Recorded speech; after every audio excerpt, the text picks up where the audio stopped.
पर्यावरण संरक्षण एवं संवर्धन की दिशा में पहल करते हुए जमशेदपुर के MNPS सभागार में 2 दिवसीय पर्वत एवं नदी सम्मेलन का जो है वो आयोजन किया गया था। इस सम्मेलन में पूरे देश भर के कई पर्यावरणविद, शिक्षाविद के साथ ही सुप्रीम कोर्ट के रिटायर्ड जज एवं वकीलों ने जो है सहभागिता निभाई। इस सम्मेलन के जो अध्यक्षता थी, उस अध्यक्षता को देश के जाने माने पर्यावरणविद, साथ ही जल संरक्षणवादी, जिन्हें जल पुरुष के नाम से भी जाना जाता है, राजेंद्र सिंह, वो हमारे साथ मौजूद है। आपको बता दें कि राजेंद्र सिंह ने राजस्थान के अरावली में तकरीबन 28 माइनिंग खदानों को जो है वो बंद कराया। इसके साथ ही 23 नदियों को पुनर्जीवित करने का काम किया। इसके अलावा अगर बात करें तो चंबल में 6000 से अधिक डाकुओं को जो है हथियार छोड़ने के साथ ही जो है उन्हें किसानी से जोड़ने का भी काम किया। भी हमारे साथ मौजूद है।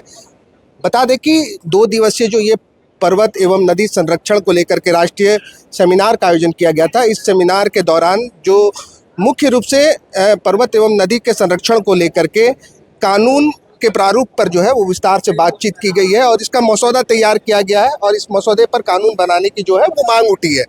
सीधे हम राजेंद्र सिंह से जुड़ते हैं और समझते हैं क्या कुछ निष्कर्ष निकला है। ये 2 दिन का national convention on mountains and river इस वक्त नदियों पर और पहाड़ों पर सबसे बड़ा संकट है। नदियाँ मर रही हैं, सूख रही हैं, नाले बन रही हैं और पहाड़ कट के नष्ट हो रहे हैं। इसलिए अरावली में मैं पिछले 51 साल से काम करता था। अरावली पर्वत दुनिया का प्राचीनतम पर्वतमाला है। उसको बचाने के लिए हमने 28,000 खदानें बंद कराई और वहाँ की 23 सूखी मरी हुई नदियों को पुनर्जीवित किया और जो मजदूर बेरोजगार हो गए थे खानों से, उनको रोजगार देने के लिए पानी का काम करना सिखाया। उनकी जो ज़मीनें बेपानी हो गई थी, वो उजड़ गए थे, वो अपनी ज़मीन पर खेती करने के लायक उनको बनाया।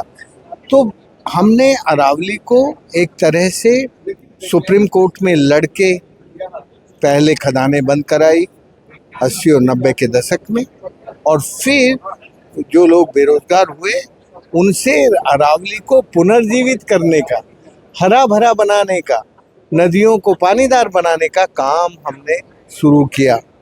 तो ये जो 51 साल का अनुभव है, उस अनुभव को हम ये चाहते हैं कि देश भर में सब जगह लोग ऐसे कामों को करने में जुटे। इसलिए यहाँ सरयू राय जी का मन हमने देखा, वो दामोदर नदी के लिए काम कर रहे थे, सारंडा के जंगल के लिए काम कर रहे थे। तो मैंने उनसे कहा और उन्होंने देश भर के लोगों को जो लिस्ट हमने दी उनको बुलाया। बहुत अच्छा लगा। 2 दिन जो हमने चर्चा की, उस चर्चा में एक तो माउंटेन के, पर्वतों के संरक्षण का कानून बनवाना हम तो बना नहीं सकते, हम केवल ड्राफ्ट बना सकते हैं, लेकिन कानून तो बनाएगी भारत की पार्लियामेंट। और हम एक नदियों का, क्योंकि हमारे 77 साल आज़ादी के हो गए और इस आज़ादी के इतने लंबे समय में अब तक ना पहाड़ का को संरक्षण का कानून बना, ना नदी का। इसलिए इसकी ज़रूरत है और पूरे देश में इसकी ज़रूरत थी।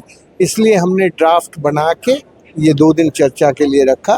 ड्राफ्ट पर चर्चा हुई और उस चर्चा में से खासकर बात ये निकली कि ये जो पहाड़ हैं वो केवल हमें देने के लिए नहीं है, उन पहाड़ों के साथ हमारा देने और लेने का रिश्ता बराबर है। इसलिए वो केवल ऐसे रिसोर्स नहीं है जिससे हम कमाई करने लगे, हमें उनसे उतनी ही कमाई करनी चाहिए जिससे पर्वत नष्ट ना होते हों।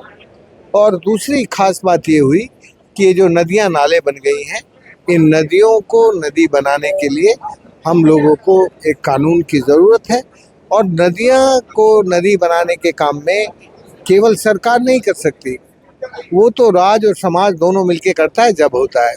तो इसलिए नदियों के साथ लोगों को जोड़ने का काम होगा। मैंने इस सम्मेलन के आखिर में अपने अध्यक्ष भाषण में कहा कि ये जो कानून है, ये दोनों कानून इस देश में बनवाने के लिए हम पूरे देश की जनता से संवाद करेंगे और देश के सभी राज्यों में जाएंगे और सभी राज्यों में इसी तरह के सम्मेलन करके एक वातावरण निर्माण करने का काम करेंगे जिससे यहाँ के राजनेताओं को भी ये बात समझ में आए कि भारत को पहाड़ और नदी बचाने की ज़रूरत है। खजिंदर जी, क्या देख रहे हैं कि 2 दिन का जो ये सेमिनार हुआ, इस सेमिनार से क्या कुछ छन के आया है कि जो प्रारूप नदी और पर्वत को बचाने के लिए जो कानून का जो प्रारूप तैयार हुआ है, क्या ये जब संसद में जाएगा तो वहाँ से इसे मंजूरी मिल पाएगी? क्या देख रहे हैं इतनी मजबूती से जो है वो सभी चीज़ें छन करके आई है? बिल्कुल मजबूती से छन के आई हैं, क्योंकि जब हम पहाड़ का कानून डिस्कस कर रहे थे तो हमने पहाड़ के कानून में जो भारत के संवैधानिक व्यवस्था है वो बहुत मजबूत है। भारत के संविधान में अनुच्छेद 21 और अनुच्छेद 48A, ये जो अनुच्छेद है ये संविधान में बहुत ही मजबूत है, जिसके साथ लोगों का जुड़ाव और लोगों को जीवनीय बनाने का, लिविंगेबल बनाने का, जीवनीय उनके जीवन को वहाँ बनाए रखने के लिए पहाड़ का हरा भरा होना, पहाड़ का जीवित रहना वो बहुत ज़रूरी है। जब कोई पहाड़ कट जाता है तो वहाँ जलवायु परिवर्तन, क्लाइमेट चेंज बहुत तेज़ी से होता है। सूरज की जब लाल गर्मी उस पर पड़ती है तो 5 डिग्री टेम्परेचर ज़्यादा हो सकता है। तो ये जो हीट वेव्स हैं वो पहाड़ के नंगे होने के बाद शुरू होती हैं, गर्मी बढ़ती है। इसलिए हम जलवायु परिवर्तन को अनुकूलन बनाए रखने के लिए इस कानून के प्रारूप में हमने बहुत सारे 24 डायमेंशंस रखी हैं और उसके 5 चैप्टर हैं अलग अलग। राजेंद्र जी, मेरा एक सवाल है। थोड़ा देर मैं भी इस सेमिनार में बैठा था और उस दौरान मैंने देखा कि देश में जो पहले से पर्यावरण के संरक्षण को लेकर के जो कानून है उसको लेकर के कई सवाल जो है वो उठे। क्या, चूंकि आप इस दिशा में लंबे समय से काम कर रहे हैं, तो क्या कुछ देख पाते हैं कि पर्यावरण संरक्षण को लेकर के पहले से देश में जो भी कानून है उन कानूनों पर ठीक तरीके से जो है इम्प्लीमेंट नहीं हो पाता है, ऐसे में एक नई कानून की और मांग उठी है? देखो, जो पर्यावरण के जो कानून हैं वो पर्यावरण का कानून भारत में 1980 के दशक में बना, लागू हुआ, लेकिन उस कानून में जो एक मजबूत व्यवस्था होनी चाहिए, जो प्रदूषण करने वाले हैं, पर्यावरण को बिगाड़ने वाले हैं, उनके खिलाफ हमें क्रिमिनल केस बना के उनको जब तक सज़ा नहीं होगी वो नहीं मानेंगे। लेकिन उसमें से क्रिमिनल जो पार्ट है उसको सिविल में बदल दिया इस वर्तमान सरकार ने, इसलिए अब कोई डरता नहीं है। अब कहते हैं हम पर कोई पेनल्टी होगी, 1-2 लाख रुपए होगी तो दे देंगे। तो लोगों को इस वक्त पैसा देने का डर नहीं है, लेकिन जब वो क्रिमिनल केस होता है, जब वो सज़ा भुगतता है, जेल में जाता है, तब उसको डर लगता है। इसलिए ये जो पहाड़ वाला कानून है ये उतना लिबरल कानून नहीं होगा। इसमें जो पहाड़ों को काटने वाले लोग हैं उनको सजाएं होंगी। देश को समृद्ध करने के लिए जो माइनिंग से जो मटेरियल्स निकलते हैं उसकी ज़रूरत पड़ती है, और पहाड़ों पर माइनिंग जो है वो देश में पहले से ही कई राज्यों में होता है। झारखंड की अगर बात करें तो झारखंड का जो सारंडा जंगल है ये 700 पहाड़ियों से घिरा हुआ है। यहाँ पर कई तरह के माइनिंग होते हैं, आयरन और लोएस के साथ ही धनबाद में अगर चल जाए तो वहाँ पर कोयले की माइनिंग होती है। क्या लगता है कि माइनिंग के साथ जो है पर्यावरण को संरक्षण करना एक आसान पहल है या फिर काफ़ी? नहीं, पर्यावरण और खनन इन दोनों के रिश्ते को समझने की ज़रूरत है। जब मैं ये कहता हूँ कि इस देश में बहुत सारे इको सेंसिटिव रीजन हैं, तो जहाँ इकोलॉजिकल सेंसिटिव जोन्स हैं वहाँ पर ओपन कास्ट माइनिंग नहीं होना चाहिए, और जहाँ ऐसी संवेदनशील क्षेत्र नहीं है, जो नो गो एरिया नहीं है, वहाँ एक साइंटिफिक माइनिंग कर सकते हैं। मैं माइनिंग के खिलाफ हूँ ऐसा नहीं, मैं पहाड़ों को बचाने के पक्ष में हूँ, मैं नदियों को पुनर्जीवित करने के पक्ष में हूँ। इसलिए मेरा जो सत्याग्रह है, नदी और पहाड़ का सत्याग्रह, वो किसी के विरुद्ध नहीं है, वो प्रकृति और संस्कृति उन दोनों का योग करके दोनों को संरक्षित करना चाहता है। दोनों को संरक्षण देना चाहता है। यदि हमारी प्रकृति संरक्षित रहेगी तो हमारी संस्कृति भी बचेगी, यदि हमारी प्रकृति नहीं बचेगी तो हमारी संस्कृति भी नहीं बचेगी। रविंदर जी, आज देश भर में जिस तरह से इन्वायरमेंटल चेंज हो रहा है, ऐसे में मिनरल्स को बचाना कितना जरूरी है और उसके लिए सरकार को, देश को, समाज को, राज्य को क्या कुछ करने की जरूरत है? देखो, इस वक्त जो हालात हैं हमारे, इस हालात में ये बहुत ज़रूरी है कि हम अपने जीवन को बचाने का, ये पर्यावरण का सवाल केवल नहीं है, ये जीवन का सवाल है। अपने जीवन को जीवनीय बनाए रखने के लिए हम अपने प्राकृतिक जो जीवनीय साधन हैं उनको रक्षण संरक्षण प्रदान करें। वो यदि हम नहीं करेंगे तो हमारी अगली पीढ़ी के लिए कुछ नहीं बचेगा। हम अपनी अगली पीढ़ी को मकान खरीद के देना चाहते हैं, ज़मीन खरीद के देना चाहते हैं, पर जब उसमें पानी नहीं होगा तो उस ज़मीन का क्या होगा, उस मकान का क्या होगा और उस अगली पीढ़ी के जीवन का क्या होगा। देखो, जो कुछ हम अपने जीवन में ले रहे हैं वो हमारी अगली पीढ़ी का उधार है। हम उनसे उधार लेकर अपने जीवन के लिए उपयोग कर रहे हैं। इसलिए हम इस प्रकृति से कम लें और अपने मेहनत और पसीने से इस प्रकृति को ज़्यादा से ज़्यादा दें। यदि ऐसा होगा तो ही हम आगे ठीक से सुखी, समृद्ध और शांति में जीवन जी सकेंगे। हम अभी जहाँ बैठे हैं, ये झारखंड राज्य है, झार मिट्टी पहाड़ों से मिलकर के बना हुआ प्रदेश है और यहाँ पर जो अमूमन देखा जा रहा है कि पहाड़ों की धड़ल्ले से कटाई हो रही है, नदियाँ जो है वो प्रदूषित हो रही है। अगर जमशेदपुर की ही बात करें तो यहाँ से होकर के गुजरने वाली जो खरकई और स्वर्णरेखा नदी है, इसका जलस्तर लगातार जो है नीचे जा रहा है। नदियाँ इस कदर प्रदूषित है कि जो नदी में रहने वाले जल जीव हैं, इनकी लगातार जो है मृत्यु हो रही है। इन सभी चीज़ों पर कैसे जो है कंट्रोल किया जाए, एक तरह से ये कहेंगे, और इन्हें जो है प्रकृति को सुरक्षित किया जा सके। देखो, अभी हम जमशेदपुर में बैठे हैं। जमशेदपुर की पहचान खरकई और स्वर्णरेखा नदी से है और यहाँ की पहाड़ियों से है।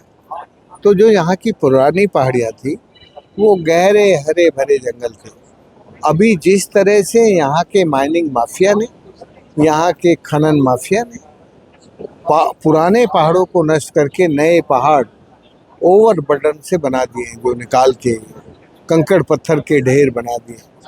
तो ये जो इस तरह का विनाशकारी चक्र चल रहा है, उस विनाशकारी चक्र में हमारा भविष्य सुरक्षित नहीं है। हमें जहाँ तक मिनरल्स की ज़रूरत है, हम मिनरल्स को निकालें, लेकिन प्रकृति और पर्यावरण का शोषण ना करें। इसीलिए कल मैंने कहा था कि हमारे जीवन को चलाने के लिए हमें केवल दोहन करना है, और जब हम दोहन को बोल के शोषण करने लगते हैं, दोहन मर्यादाओं से होता है, अनुशासन से होता है, शोषण में कोई मर्यादा नहीं होती। आजकल हम पहाड़ों को, नदियों को शोषित कर रहे हैं, शोषण कर रहे हैं। इसलिए ये 21वीं शताब्दी की बड़ी चुनौती हमारे सामने है। आपने कई नदियों को पुनर्जीवित किया है, ये सूखी हुई नदियाँ फिर से पुनर्जीवित हो सके, इसके लिए समाज को क्या कुछ करने की जरूरत है? देखो, नदियों को पुनर्जीवित करने के लिए सबसे पहले ये समझना होता है कि बारिश का जो पानी है वो धरती के पेट में कैसे जाता है। हमारे गांव के लोग अपना विज्ञान कैसे समझाते हैं दूसरे लोगों को, अनपढ़ लोगों को। वो कहते हैं, बारिश तो आती है हर साल मेरे गांव में, पर बहकर चला जाता है वो पानी। उस पानी को जहां वो दौड़ रहा है वो चलना सिखा दो। जब वो चलने लगे तो धरती माता का खुला पेट देखकर उसमें बैठा दो, फिर ना लगेगी नज़र सूरज की उसे, उस पानी से जीवन चला लो। तो ये जो साइंस है, इसको कहते हैं कम्युनिटी साइंस, ये प्यूपिल साइंस है। तो आज जब हम लोगों के ज्ञान और समझ से काम करते हैं तो लोग ऐसे काम के साथ जुड़ जाते हैं और वो फिर अच्छा काम में करने में आगे आते हैं। और यदि हम केवल अपनी पढ़ाई के आधार पर कुछ फैसले करते हैं तो वो लोगों के भले के लिए नहीं होते, फिर वो आपकी जेब को मजबूत करते हैं, जेब को गर्म करते हैं। लोगों की जेब गर्म नहीं होती। लोगों की जेब गर्म जब होती है जब लोगों के देशज ज्ञान से आप काम करते हैं। और उनका जो मसौदा तैयार हुआ है जो दिवसीय सेमिनार के दौरान, इसमें पर्यावरण का संतुलन बना रहे, इसको लेकर के किन किन मुख्य बिंदुओं को जो है वो केंद्रित किया गया है? देखो, ये जो ड्राफ्ट बना है इसमें सबसे पहले तो हमें पहाड़ों की, नदियों की ज़रूरत है, क्यों है, उसको एक प्रेम्बल में कहा है। हमने कहा है कि ये जो पहाड़ है ये हमारी सुरक्षा, हमारा पर्यावरण, हमारी पारिस्थितिकी, इस सब के आधार हैं। ये इकोनॉमिक इंफ्रास्ट्रक्चर नहीं है, ये इकोलॉजिकल इंफ्रास्ट्रक्चर है। तो जब हमारी सरकारें इकोनॉमिक इंफ्रास्ट्रक्चर मान के शोषण करती हैं तब हमारे जीवन का संकट होता है। इसलिए हम अपने इस इकोलॉजिकल इंफ्रास्ट्रक्चर को नष्ट ना होने दें इकोनॉमिक इंफ्रास्ट्रक्चर के रूप में। Number 1 preamble. नंबर 2 जो बड़ी खास बात इसमें चर्चा की गई है वो ये कि नदियों का भी अपना एक अधिकार होता है। नदियों की ज़मीन का अधिकार है, पानी का अधिकार है, पर्यावरण का अधिकार है। तो जब हम नदियों के अधिकार को, पहाड़ों के अधिकार को सुरक्षित करते हैं तब हमारा कॉमन फ्यूचर बेहतर बनता है। चूंकि पर्यावरण संरक्षण की दिशा में जो है इतनी कुछ बातें हुई, तो ऐसे में एक आखिरी सवाल है कि नौजवानों को कैसे आगे आने की जरूरत है। दूसरा कि इस पूरे जब आप समापन भाषण दे रहे थे उस दौरान जो विगत दिनों सुप्रीम कोर्ट के जस्टिस के द्वारा जो नौजवानों को लेकर के टिप्पणी की गई थी, इस टिप्पणी को भी आपने इंगित करते हुए काफ़ी जो है वो मुखरता से अपनी बात रखी। क्या कुछ कहना चाह रहे थे राजेंद्र सिंह? देखो, भारत के युवाओं को यदि अपनी हेल्दी लाइफ चाहिए तो उनकी हेल्थ पानी के बिना, जैसी पानी की हेल्थ होती है वैसी उनकी हेल्थ होती है। तो पानी को साफ सुथरा शुद्ध रखना और पहाड़ों को हरा भरा रखना, पहाड़ों की हरियाली और नदियों की पवित्रता, इन दोनों के लिए युवाओं को अपनी हेल्थ के रिश्ते को जोड़ के काम करना होगा। यदि वो इसकी हेल्थ के लिए काम नहीं करेंगे तो युवाओं की लाइफ स्वस्थ नहीं रह सकती। तो मैं सबसे पहले तो ये कहना चाहता हूँ कि तुम जितना अपने जीवन के लिए इन पहाड़ों से, इन नदियों से ले रहे हो उतना अपनी मेहनत से इनको वापस दो।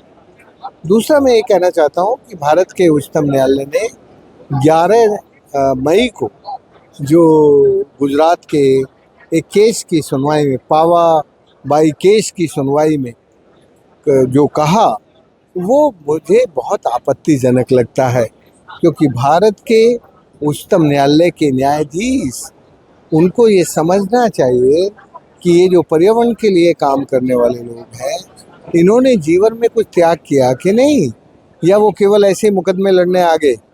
उन्होंने शायद ऐसे लोगों को देखा नहीं जिन्होंने अपनी लाइफ, पूरी लाइफ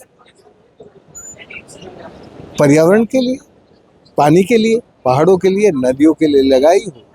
तो उनका जो त्याग है साझे भविष्य के लिए, उसको बिना समझे यदि सुप्रीम कोर्ट का चीफ जस्टिस अपनी टिप्पणी करता है वो आपत्तिजनक है। हमने राजेंद्र सिंह से बात की जिन्होंने अपना पूरा जीवन जो है वो पर्यावरण संरक्षण की जो है पर्यावरण संरक्षण को एक तरह से कहेंगे कि समर्पित कर दिया। शुक्रिया। गोल, जहां 27 वर्षों के सफर में 17,000 से भी अधिक छात्रों ने डॉक्टर एवं इंजीनियर बनकर भरे सफलता की ऊंची उड़ान, जहां साधारण छात्र भी झारखंड टॉपर्स बनकर बना रहे इतिहास। दूरदर्शी शिक्षाविद श्री विपिन सिंह के मार्गदर्शन में मेडिकल एवं इंजीनियरिंग के लाखों छात्रों के लिए आशा की किरण के रूप में गोल नेशंस लीडिंग इंस्टीट्यूट। प्रॉब्लम हो गया और सडनली हो गया, अचानक हो गया। तो Jeevan Jyoti super specialist hospital में एडमिट करके इनका एंजियोग्राफी कराया। एंजियोग्राफी करने के बाद वो अपना रिपोर्ट दिया कि इनका 95% प्लस ब्लॉकेज, स्टेंट से काम नहीं चलेगा, इनको बाईपास करना ही पड़ेगा। तो कबीर हर्ब है। जब यहाँ पहुँचे फर्स्ट टाइम में इनको दिखाया तो माशाल्लाह रिपोर्ट बहुत बढ़िया है। 1 सप्ताह अंग्रेजी दवा चलाना है, उसके बाद दवाई बंद कर देना है।